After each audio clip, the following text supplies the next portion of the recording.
I'm here today at the Jersey Shore with Assemblyman Paul Kanitra from the 10th District. Thank you so much for joining me today. Great to be here. So Garden State Initiative, as you know, just put out an energy analysis of the New Jersey Energy Master Plan. Right. And we really did take a look and we did a case study on Germany and the subsidies that went into Germany and the investment that they made into wind energy. And we said at the end of a 20-year investment into wind, the return on investment was between 1% and 3% shift in the energy sources, but a threefold increase on the price of energy for the residents. So to your point of where the economics don't work, they only work if you pass them on to the residents. Let me just ask you a question. So when you saw Orsted One fall, and this was back in October, what did you think? I knew the fight wasn't over, right? Immediately, I knew the fight wasn't over. And I thought that their defeat was going to be our biggest challenge in terms of keeping them off the coastline. Because again, the average person only has time to pay so much attention to this. They're not a policy nerd. They don't have the time to dissect it the way that you and I do or anything along those lines. And they saw victory. It wasn't going to happen. But what they didn't know was that, well, Orsted 2 might get awarded this fall for the 4th solicitation. And they're putting a 5th solicitation in place in the beginning of next year. It's going to keep coming and keep coming as long as there's tax dollars being spent. And the irony, if we went onto the beach and we walked down right now, or we walked down the boardwalk and we just grabbed the average person without any kind of extraneous stuff, and we said, look, we want to use your tax dollars to support an industry. And as a result of that, we're going to have to pay some international corporations a good chunk of your tax dollars to make this industry get up and running. And then at the end of the day, we're going to charge you more for some of your utility bills as a result of that. Every single one would say, no, that's absolutely nuts. So where do we go from here? Well, again, it all comes down to the fiscal responsibility of things. When I was just a small town mayor, I went and I testified in front of the Senate committee, and I talked about how Orsted and some of these wind companies had already had to been financially bailed out by Goldman Sachs and other entities in the past, and it was crickets.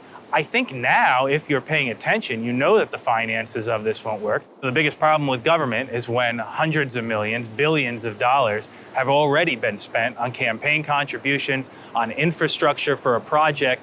I think some think that there's no way out of that and they just have to push forward at all costs. But the reality is you always can reel things back in. We always can save our ocean. We always can save our taxpayer dollars. You just have to have the fortitude to stand up and say, enough is enough. I think that's right. We talked earlier in another interview about the multi-generational businesses that are really part of the fabric of these shore communities.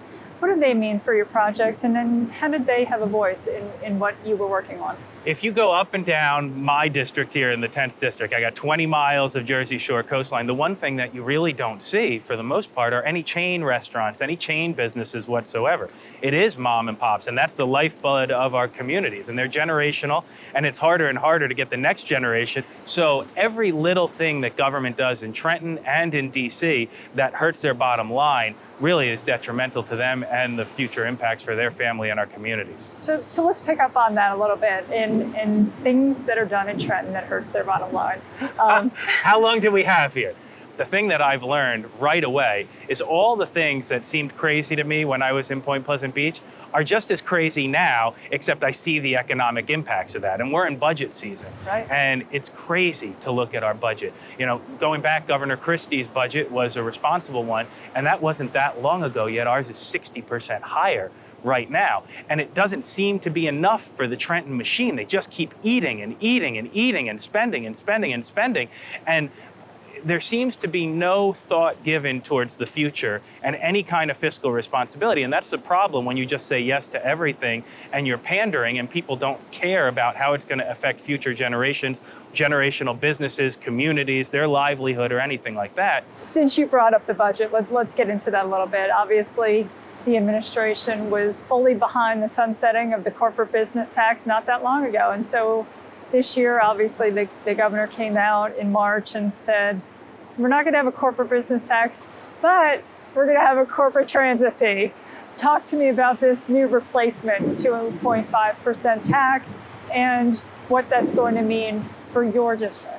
Look, I think leadership in Trenton is relying on the fact that people in my district and across the state aren't paying attention to the cutesy terminology that they're using to slip more and more taxes into their pocket and take more and more dollars out. And the irony is the average person here in Seaside Heights, in Point Pleasant Beach, Cherry Hill, Patterson, wherever, is having to worry about putting food on the table because they keep grabbing more and more. And then you look at the corporate tax, the people that are paying attention the most are the corporations that are starting to leave in droves. And that has economic ripple effects throughout the entire Garden State because they're taking the jobs away, they're taking the spending in their region and throughout the area away, they're taking the housing impacts away from that as well.